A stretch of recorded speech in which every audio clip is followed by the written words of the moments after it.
Esta semana, en Vaticano, celebramos el 45 aniversario del Papa San Juan Pablo II. Nos sentamos a conversar sobre la exhortación apostólica Laudate Deum del Papa Francisco, dedicada al cambio climático, y recordamos que este año se cumplen 20 años de la beatificación de la Madre Teresa. Todo esto y mucho más, a continuación, en Vaticano.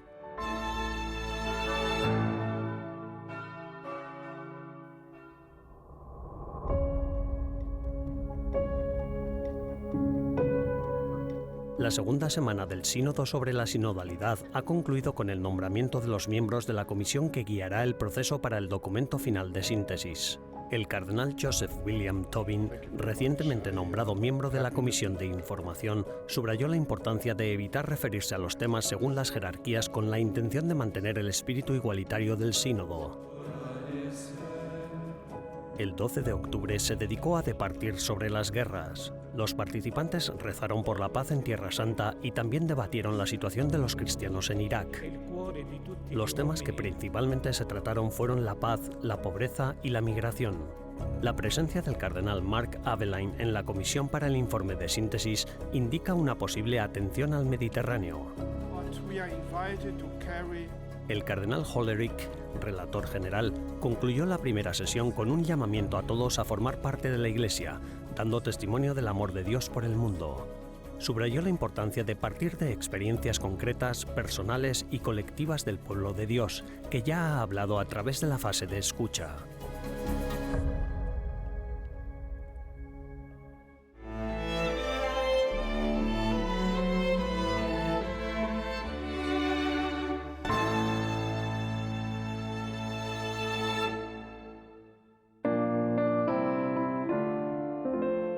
El domingo 15 de octubre, el Papa Francisco publicó una exhortación apostólica sobre Santa Teresa de Lisieux. En la misiva, el Santo Padre rinde homenaje a la pequeña grandeza de la carmelita del siglo XIX. Escribe que el genio de Santa Teresa consiste en conducirnos a lo que es central, esencial e indispensable. La joven santa, cuya vida y escritos se centraron en el amor y en seguir un pequeño camino de santidad, muestra que, si bien es cierto que todas las enseñanzas y reglas de la Iglesia tienen su importancia, por su valor, por su claridad, algunas son más urgentes y más fundacionales para la vida cristiana.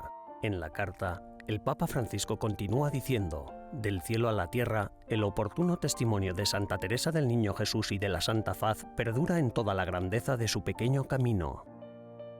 La exhortación del Papa toma su título C'est la confiance, o Es la confianza, de una cita de una de las cartas de Teresa. Es la confianza, y nada más que la confianza, lo que debe conducirnos al amor. Santa Teresa de Lisieux, también llamada Santa Teresa del Niño Jesús y de la Santa Faz, o la Florecilla, fue una monja carmelita francesa que murió en 1897 de tuberculosis a la edad de 24 años. En 1997 fue proclamada doctora de la Iglesia. En su autobiografía Historia de un alma, Santa Teresa relató su pequeño camino de santidad y su deseo de pasar al cielo haciendo el bien en la tierra. Es patrona de los misioneros y su fiesta litúrgica es el 1 de octubre. En 2023 se cumplen 150 años de su muerte y 100 de su beatificación. En junio, el Papa Francisco ya había mostrado su cercanía a la santa cuando rezó ante una reliquia de Santa Teresa de Lisieux durante una audiencia general en Roma, poco antes de someterse a una operación abdominal ese mismo día.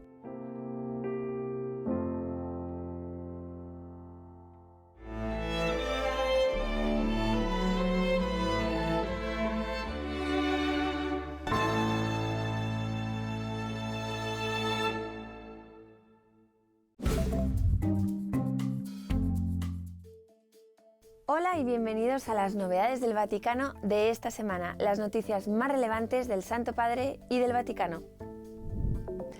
Israel ha pedido al Vaticano que emita una condena más clara por los actos terroristas de Hamás, según un comunicado de prensa del Ministerio de Asuntos Exteriores de Israel. Los comentarios del Papa Francisco y otros funcionarios del Vaticano tras el ataque de Hamás a Israel del 7 de octubre han hecho un llamamiento a la paz en la región, al tiempo que han condenado la violencia contra civiles de ambos bandos.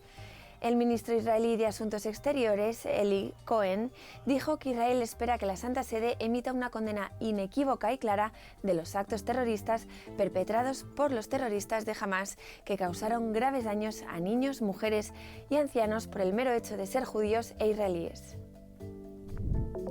El Patriarca Católico Latino de Jerusalén convocó para el 17 de octubre una jornada de oración y ayuno por la paz y la reconciliación en Tierra Santa. El cardenal Pier Battista Pizzaballa ha instado a los católicos a organizar momentos de oración con adoración eucarística y también rezo del rosario para ofrecer a Dios Padre nuestra sed de paz, justicia y reconciliación. El cardenal Pizzaballa, patriarca latino de Jerusalén, ha hecho también unas declaraciones a la prensa en las que expresa su disposición a ofrecerse como rehén en un hipotético intercambio con los niños cautivos de Hamás en Gaza. También ha compartido su preocupación por la posible operación terrestre del ejército israelí en la Franja de Gaza y su inquietud ante la posibilidad de un conflicto regional que vaya más allá de Gaza o Cisjordania, pudiendo afectar a todo el mundo islámico y a todos los países árabes. El Papa Francisco, en su mensaje con motivo del Día Mundial de la Alimentación 2023, afirma que el mundo está marcado por una cruda realidad, en la que la pobreza y la desesperación siguen asolando a muchas personas. Así reflexiona el pontífice sobre el tema de la Jornada Mundial de la Alimentación de este año. El agua es vida, el agua es alimento, no dejemos a nadie atrás. Y subraya el valor insustituible de este recurso para todos los seres vivos del planeta. El Día Mundial de la Alimentación se celebra cada año el 16 de octubre para concienciar sobre el hecho de que millones de personas en todo el mundo siguen padeciendo hambre.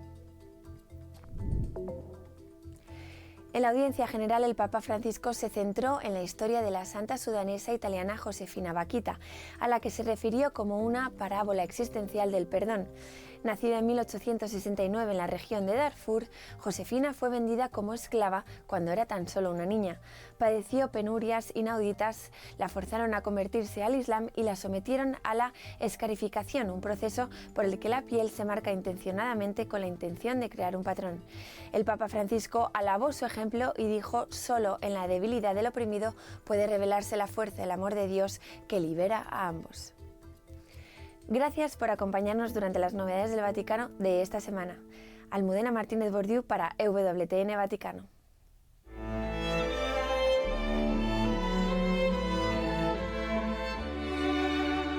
En breves instantes regresamos con más en Vaticano.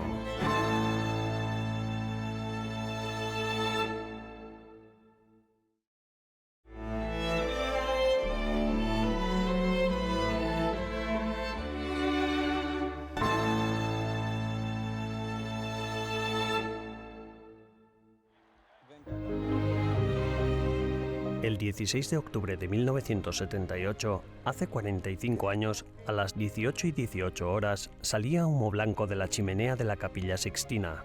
Al cabo de media hora, el cardenal Pericles Felici anunció la elección del cardenal Karol Wojtyła, con el nombre de Juan Pablo II, como 264 Papa. Al principio, el 58 arzobispo de Cracovia quería llamarse Stanislao I, en honor al santo patrón de Polonia. Pero Wojtyła eligió Juan Pablo en memoria de su predecesor, Albino Luciani, fallecido tras solo 33 días de pontificado.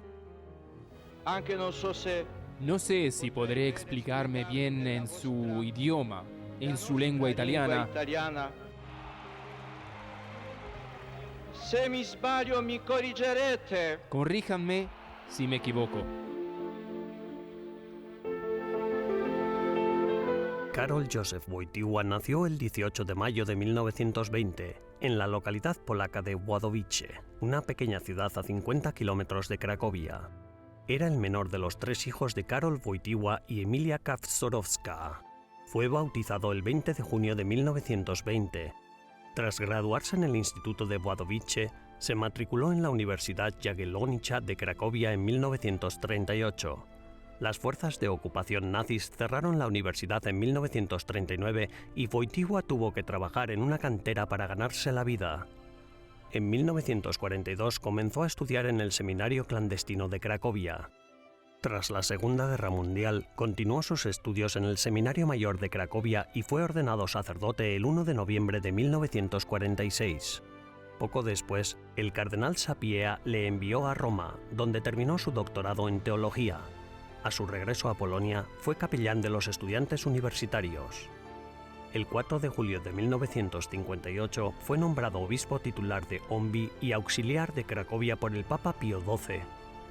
En 1964, Pablo VI lo nombró arzobispo de Cracovia y, en 1967, cardenal. Wojtyła participó en el Concilio Vaticano II, en el que contribuyó de forma significativa a la redacción de la Constitución Gaudium et Spes. Los cardenales lo eligieron papa en el cónclave del 16 de octubre de 1978. El 22 de octubre inauguró solemnemente su ministerio petrino como 263 sucesor del apóstol. Su pontificado, uno de los más largos de la historia de la Iglesia, duró casi 27 años. Juan Pablo II ejerció el ministerio petrino con un incansable espíritu misionero. Realizó 104 visitas pastorales fuera de Italia y 146 dentro del país.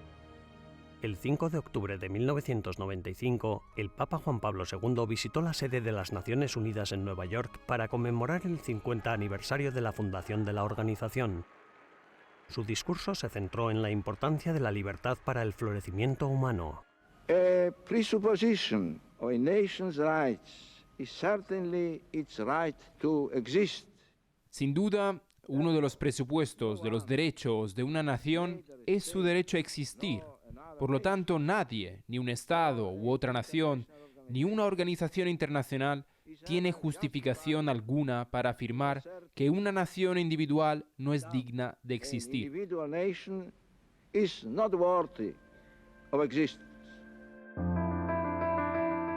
Como obispo de Roma, visitó 317 de las 333 parroquias de la ciudad. Tuvo más encuentros que ninguno de sus predecesores con el pueblo de Dios y los responsables de las naciones. Más de 17.600.000 peregrinos participaron en sus audiencias generales celebradas los miércoles. Su amor por los jóvenes le llevó a instaurar las Jornadas Mundiales de la Juventud. Las 19 JMJ celebradas durante su pontificado reunieron a millones de jóvenes de todo el mundo. Al mismo tiempo, su preocupación por la familia se expresó en los Encuentros Mundiales de las Familias, que inició en 1994. Juan Pablo II se dirigió a menudo a los jóvenes animándoles a abrir sus corazones y sus mentes a Cristo. Oh Cristo, la Jornada Mundial de la Juventud, mirándote.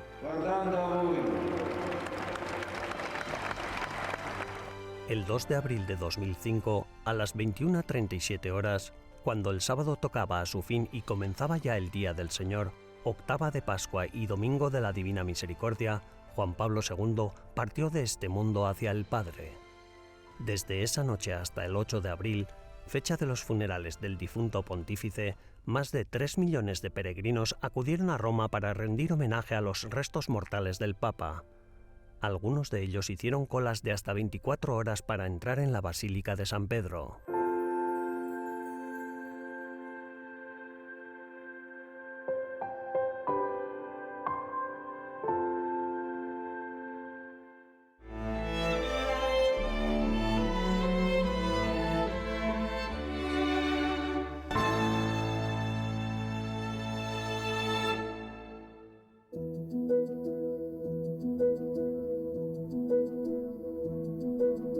El 4 de octubre, fiesta de San Francisco de Asís, el Vaticano hizo pública la exhortación apostólica del Papa Francisco titulada Laudate Deum, que aborda el cambio climático. Nada más publicarse la exhortación apostólica, se celebró una rueda de prensa en la que participaron jóvenes escritores, intelectuales, activistas y también el premio Nobel Giorgio Parisi, que valoró este documento como indispensable. Para conocer más acerca de esta exhortación, hablamos con el profesor Rodrigo Guerra, secretario de la Academia Pontificia para América Latina y experto en el actual pontificado.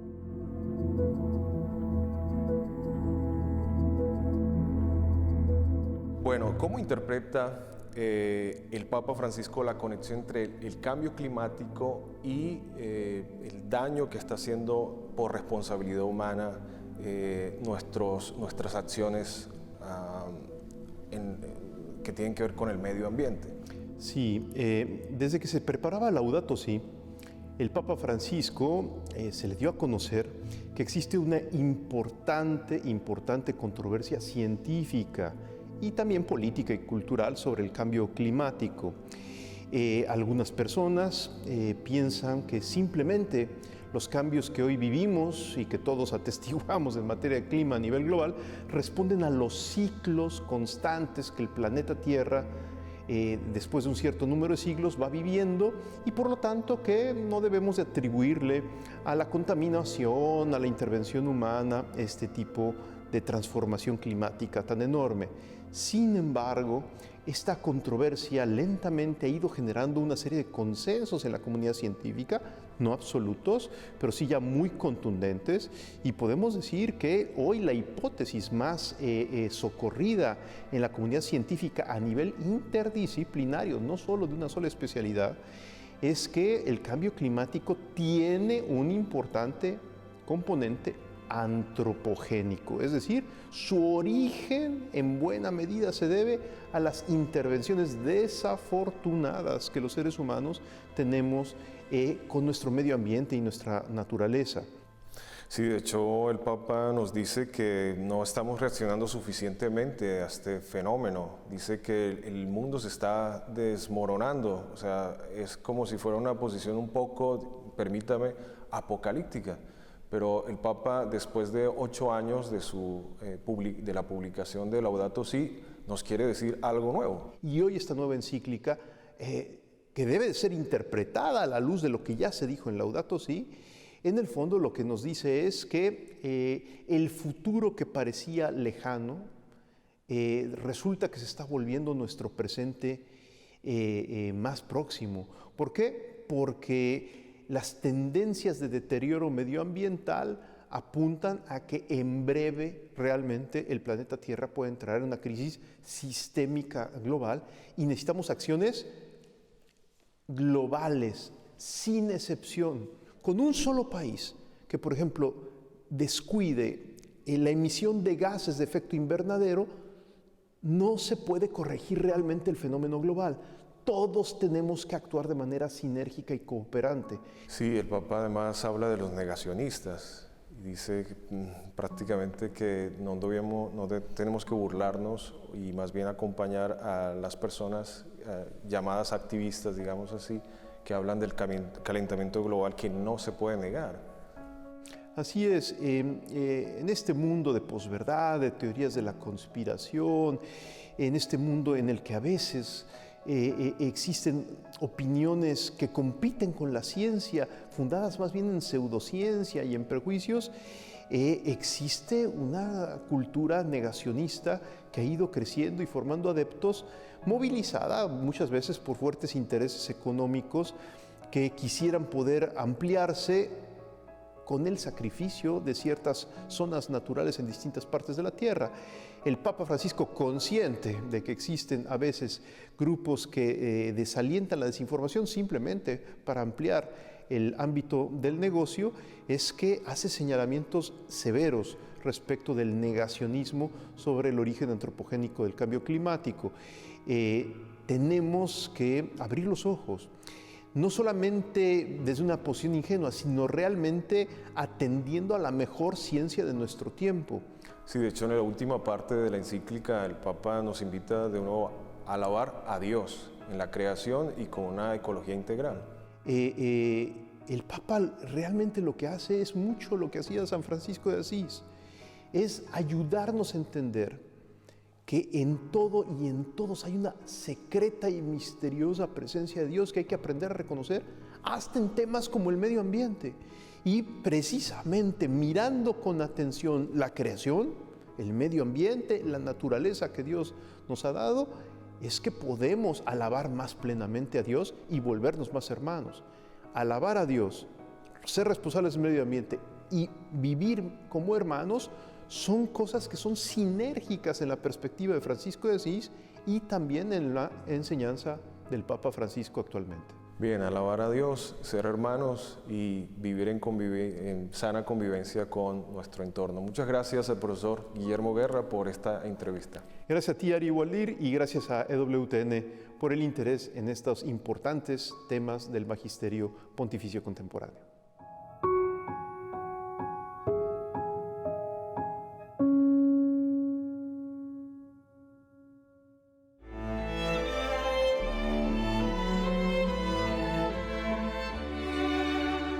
Tras una breve pausa, regresamos con más en Vaticano.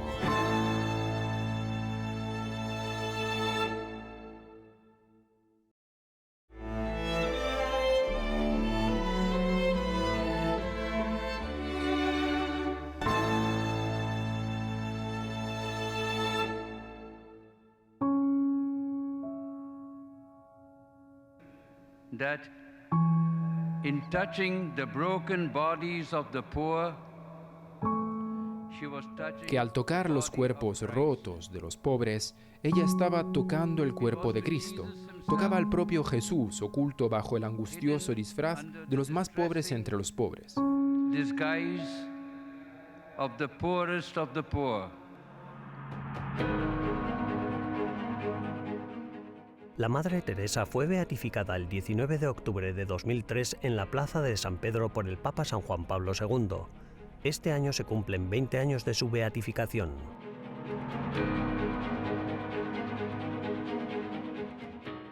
Agnes Wącha Bohaciu nació el 26 de agosto de 2010 en Macedonia del Norte. Como monja, eligió el nombre de Teresa en honor a las santas Teresa de Lisieux y Teresa de Ávila.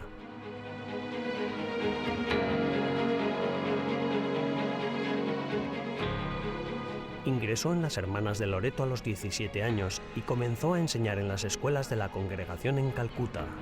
Ejerció la docencia en esas escuelas durante más de 2 décadas. Fue en esa época cuando recibió la llamada de Dios para servir de otra manera. En 1950 fundó las Misioneras de la Caridad. La congregación religiosa se dedicaba a servir a los pobres, a los moribundos y a los marginados de la sociedad. My prayer for you is that you grow. Mi oración por vosotros es para que crezcáis en el amor de Dios, para que mediante el amor de unos por los otros crezcáis en santidad, crezcáis en bondad, que hagáis de vuestra familia un hogar de amor, de paz, de alegría, que hagáis de vuestro vecindario un lugar de amor, de paz y de alegría. Esta es mi oración por vosotros. This is my prayer for you.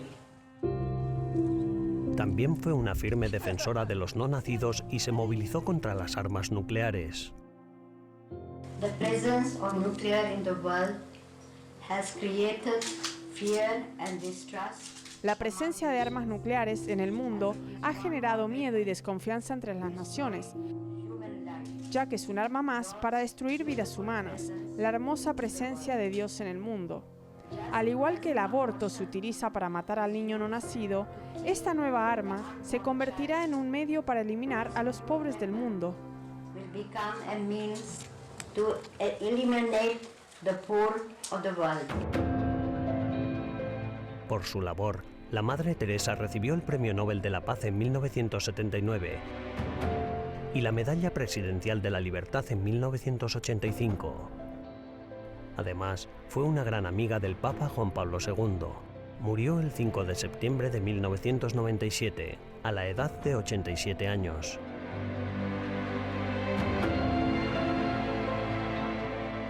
Fue beatificada tan solo 6 años después de su muerte, y menos de 20 años después, el 4 de septiembre de 2016, fue canonizada por el Papa Francisco declarándola santa.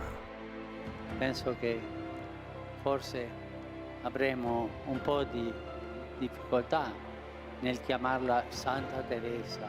Creo que incluso nos costará llamarla Santa Teresa. Su santidad está tan cerca de nosotros, es tan tierna y tan fecunda, que seguimos llamándole Madre Teresa con toda naturalidad. E spontaneamente continueremo a dirle Madre Teresa.